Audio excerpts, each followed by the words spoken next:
दलितों के हाल पर उठाया सवाल, भजन लाल सरकार को दिखाया आईना। नमस्कार, मैं हूं आपके साथ सृष्टि श्रीवास्तव। कहने को तो हर जाति के, हर धर्म के लोग एक समान हैं। सभी के पास अपना हक है, right to speech, right to education वगैरह वगैरह। लेकिन क्या सच में ऐसा है? अगर हाँ, तो आज भी दलितों के पास कुछ चीजों का अधिकार क्यों नहीं है? आज भी दलितों के साथ अन्याय क्यों होता है? अगर ये बात बस कहने की है तो आए दिन जो खबरें आती है वो झूठ है।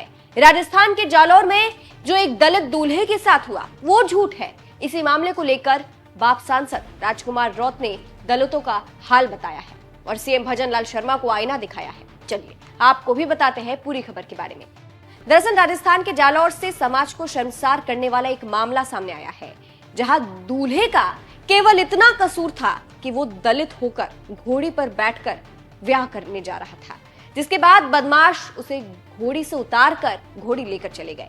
पहले आपको मामला अच्छे से समझाते हैं। हुआ कुछ यूं कि जालौर के हरियाली गांव के रहने वाले सुनील आम लोगों की तरह शादी करने के लिए अपनी घोड़ी पर सवार होकर बारात लेकर निकले थे, लेकिन इसी दौरान आधा दर्जन के आसपास दबंग वहां पहुंच गए। मीडिया रिपोर्ट्स के मुताबिक क्योंकि सुनील दलित था और घोड़ी पर बैठ रहा था, ये बात बदमाशों को पसंद नहीं आई, जिसके बाद पहले तो उन्होंने दूल्हे के घोड़ी पर बैठने पर आपत्ति जताई और फिर उन्होंने दूल्हे को नीचे उतारकर पीटा और फिर दबंग घोड़ी लेकर चले गए, जिसके बाद हड़कंप मच गया और मामला पुलिस तक पहुंचा।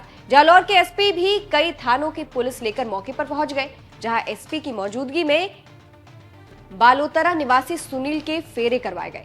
हालांकि जांच करके पुलिस ने 3 बदमाशों को ट्रेस कर उन्हें भी गिरफ्तार कर लिया।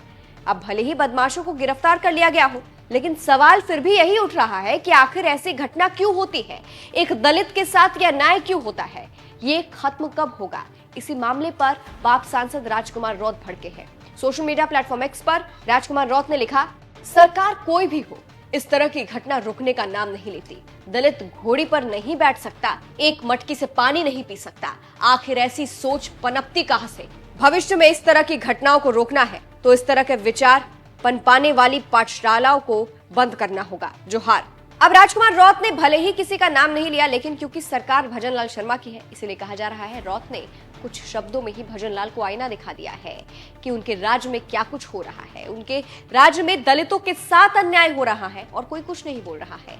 रौत के पोस्ट पर रिएक्शन भी सामने आ रहे हैं। हेमंत नाम के यूजर ने लिखा है, घटिया मानसिकता का प्रमाण है ये।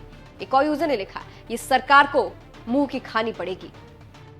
एक और यूजर ने लिखा, जब तक प्रशासन सतर्क नहीं रहेगा तब तक ऐसा होता रहेगा। एक और यूजर ने लिखा, देश में स्वतंत्रता का अधिकार सबको है, मगर दलित पिछड़ा वर्ग के लिए नहीं, ऐसा प्रतीत होता है। तो फिलहाल इसी मामले को लेकर बवाल मच गया है। बात राजकुमार रौत की करें तो वो शुरू से ही आदिवासियों के हक के लिए आवाज उठाते आए हैं और भजन लाल शर्मा को, भजन लाल सरकार को घेरते आए हैं। फिलहाल इस खबर पर आपकी क्या राय है, कमेंट करके जरूर बताइएगा। नमस्कार।